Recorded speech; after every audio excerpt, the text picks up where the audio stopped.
Hello students. तो हम अभी तक पढ़ चुके हैं मिरर्स, लेंस और प्रिज्म। अब हम धीरे धीरे इनके एप्लीकेशन पे जा रहे हैं। ठीक है, तो अभी लेंस का एप्लीकेशन में ऑप्टिकल इंस्ट्रूमेंट में जो सबसे पहला एप्लीकेशन है आपका वो है सिंपल माइक्रोस्कोप। तो सिंपल माइक्रोस्कोप सभी लोग जानते हैं, जिसको मैग्नीफाइंग ग्लास भी कहते हैं। आप लैब में यूज करते हैं, पुरानी बुक्स में जो काफ़ी अच्छे छोटे होते हैं वर्ड्स, उनको पढ़ने के लिए भी यूज करते हैं। कि देखा होगा जो घड़ी बनाते हैं वॉच मेकर्स, वो लेंस यूज करते हैं ताकि वो उनके जो छोटे छोटे पुर्जे हैं वो दिखाई दें नॉर्मल आंखों से।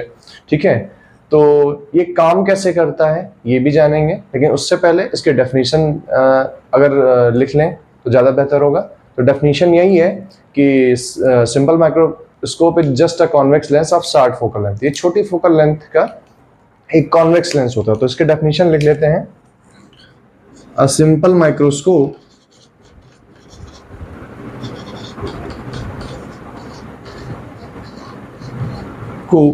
or magnifying glass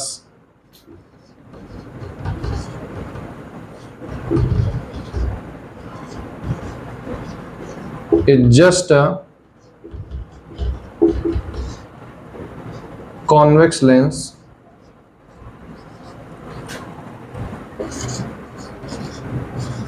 of short focal length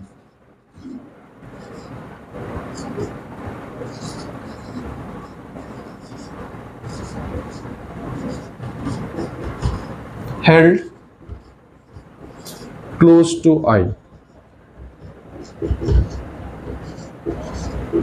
ठीक है, नॉर्मली आप क्या करते हैं, कोई चीज छोटी चीज जो आप नॉर्मल आंखों से ना दिखाई दे उसके लिए आप लेंस से देखते हैं ऐसे नॉर्मल, तो आपको वो वर्ड जो है मैग्नीफाई होके दिखते हैं।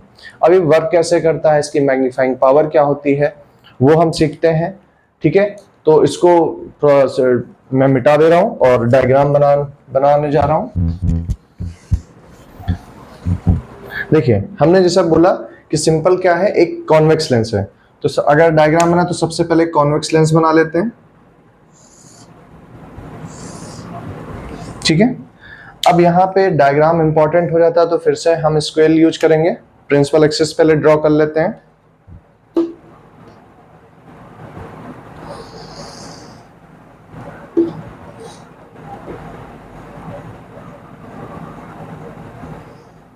ठीक है, ये हमारा ऑप्टिक सेंटर हो जाता है, पी पॉइंट, या फिर इसको ओ मान लेते हैं, पी ही लिखा रहा है, कोई दिक्कत नहीं है। फिर हमारा ऑब्जेक्ट ए बी है। ठीक है, इसका कहीं फोकस पॉइंट इधर होगा, between optic centre and focal point object रखा जाता है। ठीक है, तो लाइट का ट्रैवलिंग पॉइंट बना लेते हैं, जो रे ट्रैवल करती है जैसे, उसका स्केच कर लेते हैं। तो यहाँ तक तो पैरेलल टू जाएगी प्रिंसिपल एक्सिस, फिर ये सेकेंडरी फोकस को कट करते हुए निकल जाएगी। ठीक है, और एक आपको ऑप्टिक सेंटर से जाएगी। ठीक है, अब यहां पे आपकी आईज है। अब ये इमेज आपको मिलती हुई नजर आएंगी कहीं दूर। इसको डॉटेड लाइन से दिखा रहे हैं।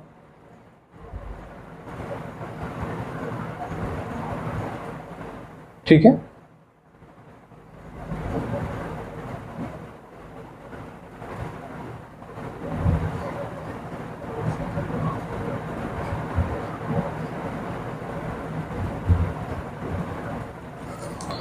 तो ये इसकी इमेज बना के देगा।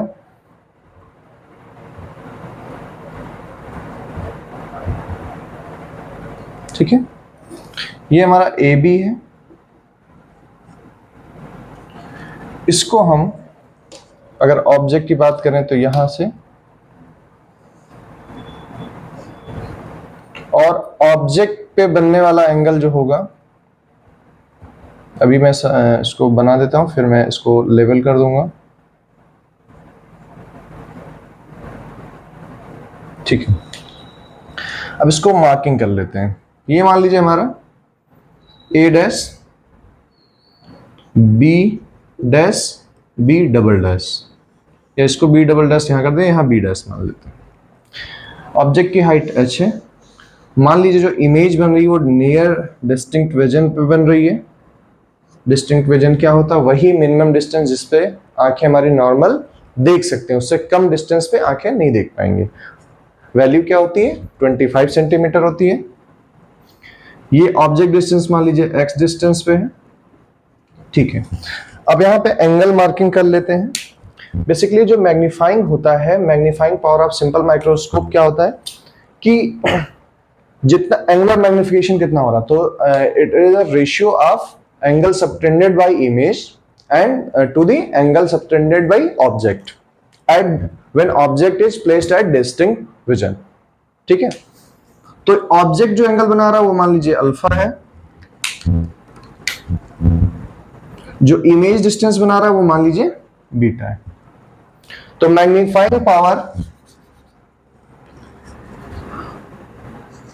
Magnifying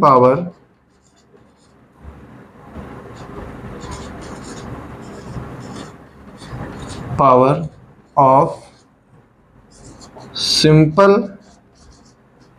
microscope m is equals to angle subtended by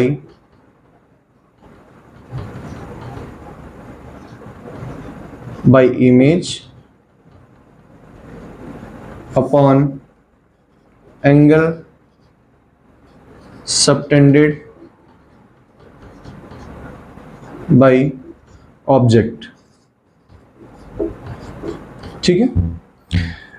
यानी कि बेसिकली और provided that both the object are placed at distinct vision, distance of distinct vision यानी डी पे प्लेस्ड है।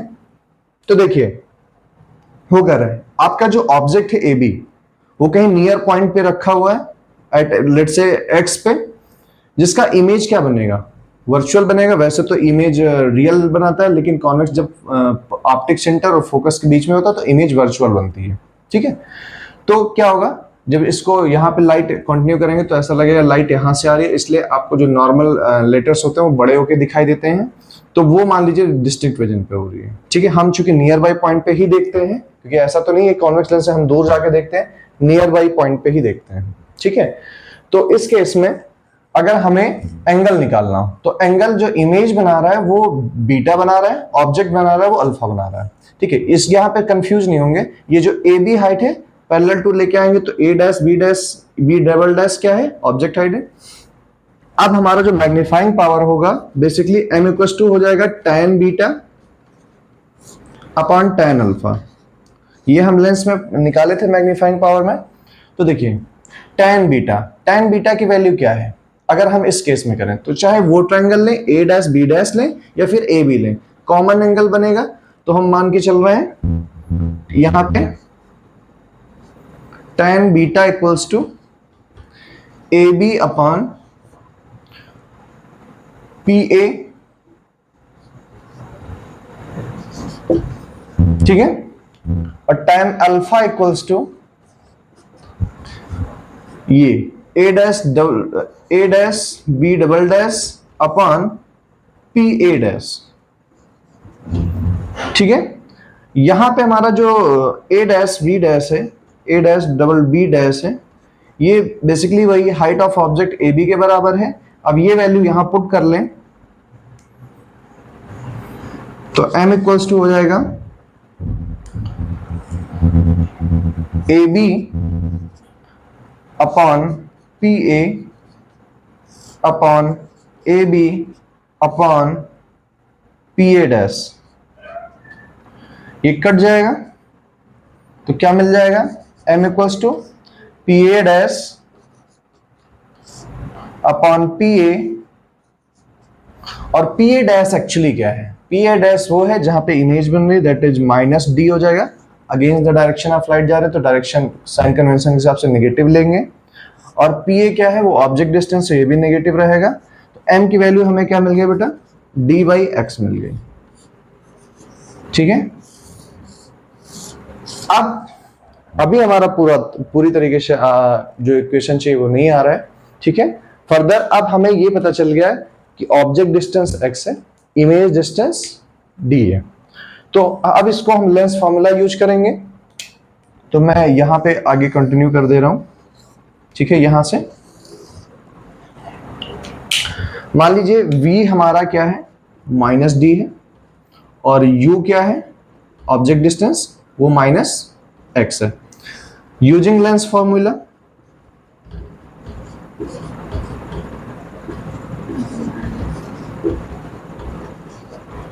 ठीक है। यूजिंग लेंस फार्मूला हमारा क्या होता है, 1/f equal to 1/v minus 1/u। Value put कर लें, क्या मिलेगा, 1/f इक्वल टू 1/v की जगह पे 1/-d हो जाएगा, और फिर -1/-x, ठीक है। अब ये माइनस माइनस प्लस हो जाएगा, तो क्या मिलेगा, ये 1/-d इधर आएगा तो प्लस हो जाएगा, और ये माइनस माइनस प्लस हो जाएगा, तो हमें 1/x की वैल्यू क्या मिल जाएगी, 1/d प्लस 1/f। अब क्या करिए, दोनों साइड हम d से मल्टीप्लाई कर दे रहे हैं। क्या करें, multiply by d on both side, we get, क्या मिलेगा हमको, इसको बेटा मैं यहां पे लिख दे रहा हूं, d बाई एक्स, ये क्या हो जाएगा, d बाई डी 1 हो जाएगा, 1 प्लस d बाई एफ हो जाएगा। और d बाई एक्स एक्चुअली है क्या, मैग्निफिकेशन हम यहां पे निकाल चुके हैं, तो हमारा मैग्निफिकेशन का फॉर्मूला फाइनली आ गया, m equal to 1 plus d by F. तो ये हमारा फॉर्मूला डेराइव हो चुका है मैग्निफिकेशन के लिए। m क्या है, magnification produced by that simple microscope, 1 plus है, d क्या है, d की वैल्यू हमारी 25 सेंटीमीटर ही होती है। साइन कन्वेंशन को ध्यान में रखेंगे तो -25 सेंटीमीटर लेंगे। f क्या है, focal length of convex lens, generally positive होता है, राइट। तो अब इससे ये पता चलता है जितना फोकल लेंथ कम होगा, चूंकि ये डिवाइड में, उतना हमें ज्यादा मैग्निफिकेशन मिलेगा, ठीक है। तो अब यहां पे इसमें दो केसेस हैं। जैसे अभी हमारा जो फोकल लेंथ, जो ऑब्जेक्ट है वो between optic centre and focal length placed है, तो हमें मैग्निफिकेशन ये मिल रहा है। तो जैसे कि हम जरूर कोई चीज अपने डिस्टेंट विजन पे देख पाते हैं, लेकिन जैसे कि आप कोई बुक लीजिए एंड उसको 25 सेंटीमीटर पे अपने पास रखिए, तो निश्चित तौर पे आप देख पाएंगे। लेकिन क्या होगा, आफ्टर सर्टेन टाइम आपकी आंखों में ना थोड़ा सा स्ट्रेस महसूस होगा, जिसके वजह से थोड़ा सा हल्का सा दर्द शुरू हो जाता है। क्या करते हैं, आप ज्यादा देर पढ़ते हैं अगर बहुत झुक के, तो आपकी आंखों में दर्द महसूस होता है। कोई चीज मोबाइल बहुत ज्यादा देर तक देखें तो भी दर्द महसूस होता है। उसकी वजह ही ये होती है कि जब नियर बाई पॉइंट पे हम जब कोई ऑब्जेक्ट देखते हैं तो आंखों पे बनने वाला एंगल थोड़ा सा बड़ा बनता है, जिसकी वजह से आंखों में ना स्ट्रेस आता है, स्ट्रेन क्रिएट होता है। तो इसको बोलते हैं आई अंडर स्ट्रेन केस भी बोलते हैं, ठीक है। तो आई अंडर स्ट्रेन का केस यानी जब इमेज नियर पॉइंट पे बन रही है तो हम ये वाला फॉर्मूला यूज करेंगे। अगला केस क्या है, जैसे अब हमें बहुत दूर चांद को देखना है, या मान लीजिए नॉर्मल डिस्टेंस बहुत दूर एक पेड़ को देखना है, तो हम सुबह से शाम देखें, हमें आंखों पे दर्द नहीं महसूस होगा, क्योंकि वो एक नॉर्मल एडजस्टमेंट होगा, एक रिलैक्स कंडीशन होगी। तो ये आई अंडर स्ट्रेन का केस है। आई अंडर स्ट्रेन के केस में क्या हो रहा है, m equals to 1 plus d by F. ये हमारा बेसिकली अगर हम इसको समझ लें तो आई अंडर स्ट्रेन केस है, eye under strain. I hope आप समझ पा रहे हैं मैं क्या कह रहा हूं, कि जब इमेज आप नियर बाई पॉइंट पे देखते हैं, ठीक है, तो आपको थोड़ा सा आंखों पे स्ट्रेन महसूस होता है, जिसकी वजह से आंखों में दर्द होता है। तो अब अगला केस है वो हम पढ़ने जा रहे हैं, जो हमारा अब इमेज क्या होगी, अगर हम इसी ऑब्जेक्ट को इन्फिनिटी पे रख दें तो इमेज कहां बनेगी, फाइनाइट इन्फिनिटी पे बनेगी, क्योंकि जो लाइट पैरेलल टू इन्फिनिटी आती है तो उसका आफ्टर रिफ्रैक्शन फोकस पॉइंट बनती है। अगर ऑब्जेक्ट ही फोकस पॉइंट पे हो तो इमेज कहां पे बनेगी, इन्फिनिटी पे बनेगी, ठीक है। तो इसको मैं मिटा दे रहा हूं। तो अब हम सिंपल माइक्रोस्कोप की मैग्नीफाइंग पावर डिराइव करने जा रहे हैं जब इमेज इन्फिनिटी पे बने, ठीक है। तो वो नॉर्मल एडजस्टमेंट भी कहलाता है, तो मैं यहाँ पे मेंशन भी कर दे रहा हूं, नॉर्मल एडजस्टमेंट।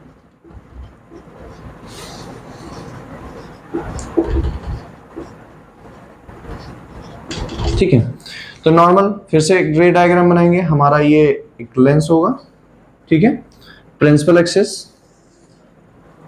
अब इसका फोकस पॉइंट मान लीजिए ये एफ है, ऑब्जेक्ट हमारा यहां पे है, ऑफ हाइट h, ठीक है, मान लो a और b।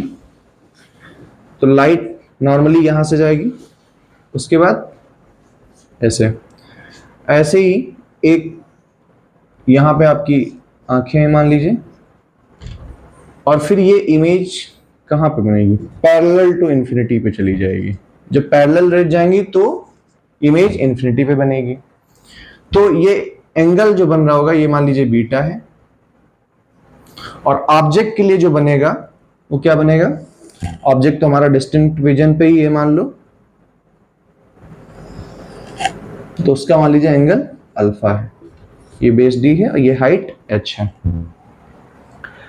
तो अगेन मैग्निफिकेशन हमारा क्या होता है, tan beta upon tan alpha, ठीक है। तो अगर इस ट्रायंगल में tan बीटा की वैल्यू लें तो क्या आएगा, tan बीटा की वैल्यू हमारी आ रही है, ये फोकस पॉइंट O और F के बीच की दूरी, फोकल लेंथ हमारा F होता है, तो ये बेसिकली फोकस डिस्टेंस हो गई जो ऑब्जेक्ट हमारा फोकस पॉइंट पे रखा हुआ है।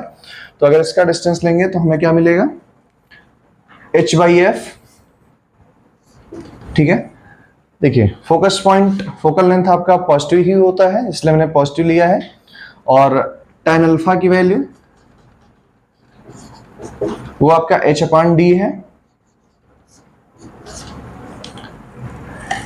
या फिर आप इसको, चूंकि ये प्राइमरी फोकस है, ऑब्जेक्ट के साइड है, अगेंस्ट द लाइट डायरेक्शन में जा रहे हैं, तो इसको -f ले लेते हैं, और ये हमारा हाइट अपवर्ड है और ये -d है। अब यहाँ पे वैल्यू पुट करते हैं, m equals to tan beta की वैल्यू h/f, tan अल्फा की वैल्यू h अपॉन माइनस में, इधर माइनस में d। देखिए माइनस से माइनस कट जाएगा, s से h कट जाएगा, फाइनली वैल्यू क्या मिलेगी, d अपॉन f। ये तब हमारा मैग्निफिकेशन आ रहा है जब इमेज इन्फिनिटी पे बन रही है, आंखों पे एक नॉर्मल एडजस्टमेंट एंगल बन रहा है जिसपे कोई स्ट्रेन नहीं आ रहा है, और आंखें बिना स्ट्रेन के उस ऑब्जेक्ट को देख पा रही हैं, ठीक है। ये हमारे दो केसेस हैं, ठीक है। तो अब इस पे कुछ हम न्यूमेरिकल प्रैक्टिस कर रहे हैं, ठीक है, इसको मैं मिटा दे रहा हूं।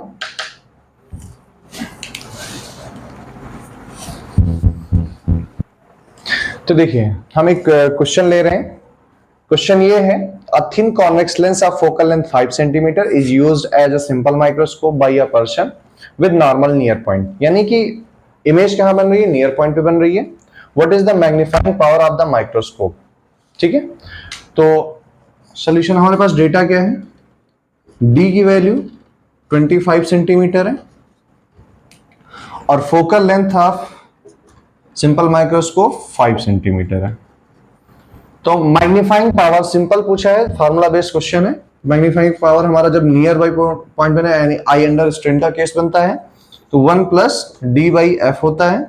वैल्यू पुट कर लें इसमें, तो m इक्वल टू 1 + d की वैल्यू 25 है, f की वैल्यू 5 है, कट जाएगा, बचेगा 6। मैग्नीफाइंग पावर है, चूंकि रेशियो है तो इसका कोई यूनिट नहीं होगा, तो मैग्नीफाइंग पावर इसका क्या है, 6 हो गया। अब इसी तरीके से एक और केस लेते हैं जिसमें इमेज इन्फिनिटी पे बन रहा है, तो इसको मैं मिटा दे रहा हूं, ठीक है। तो हमारे पास एक दूसरा क्वेश्चन है, a simple microscope is rated 5x, 5x मतलब 5 गुना जूम कर सकता है, फॉर अ नॉर्मल रिलैक्स्ड आई, यानी नॉर्मल एडजस्टमेंट का केस है, यानी इमेज इन्फिनिटी पे बन रहा है। What will be its magnifying power for a relaxed far-sighted eye whose near point is 40 centimeter?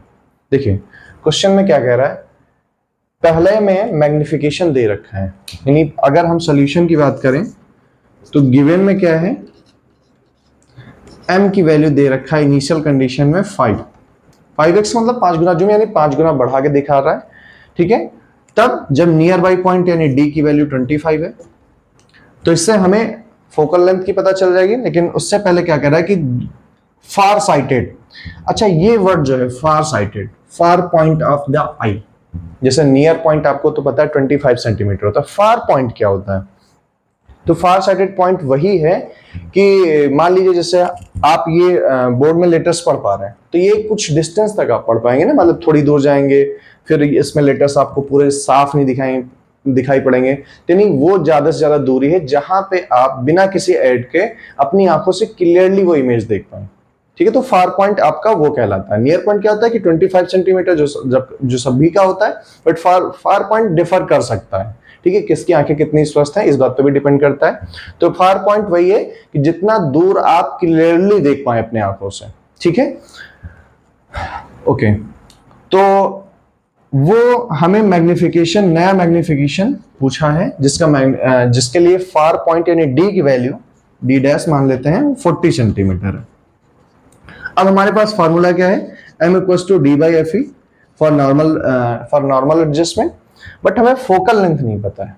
But हमें फर्स्ट केस में मैग्नीफाइंग पावर तो पता है, तो पहले केस में फार्मूला लगाएंगे m equals to D by F, तो f इक्वल्स टू क्या मिल जाएगा, डी बाई एम। डी आपका 25 है, f आपका मैग्नीफाइंग आपका 5 है, तो आपको फोकल लेंथ क्या मिल गया, 5 सेंटीमीटर, राइट। अब इस वाले केस में यूज कर लेते हैं, तो नया मैग्नीफाइंग पावर आपका क्या हो जाएगा, d आपका 40 सेंटीमीटर है, 40 रखेंगे और f की वैल्यू 5 रखेंगे, जो कट के आपका 8 आ जाएगा। कोई यूनिट नहीं रहेगा, मैग्नीफाइंग पावर रेशियो होता है, यानी अब नया इसके लिए जूमिंग पावर क्या हो जाएगा, 8x हो जाएगा। यानी अब नई मैग्नीफाइंग पावर क्या हो जाएगी, 8x हो जाएगी, यानी वो अब 8 गुना बढ़ा करके दिखा सकता है। तो इट्स ऑल, सिंपल माइक्रोस्कोप हमारा यहाँ पे खत्म होता है। इस पे आप लोग क्वेश्चन प्रैक्टिस कीजिएगा। अगर इन फर्दर आपको प्रॉब्लम आती है तो आप मुझे कमेंट के जरिए अपने क्वेश्चंस भेज सकते हैं, और आप लोग सपोर्ट करते रहिए। हमने सोचा है कि ड्यूरिंग आपके बोर्ड एग्जामिनेशन मैं लाइव सेशन रखूंगा, कोशिश करूंगा। ठीक है, मैं उस पर काम कर रहा हूँ, I am not committed, but मैं कोशिश करूंगा ताकि आपके बोर्ड एग्जाम्स में आपको प्रॉब्लम, जितनी भी प्रॉब्लम है मैं ज़्यादा से ज़्यादा सॉल्व करने की कोशिश करूंगा। ओके, तो थैंक यू, मिलते हैं नेक्स्ट क्लास में।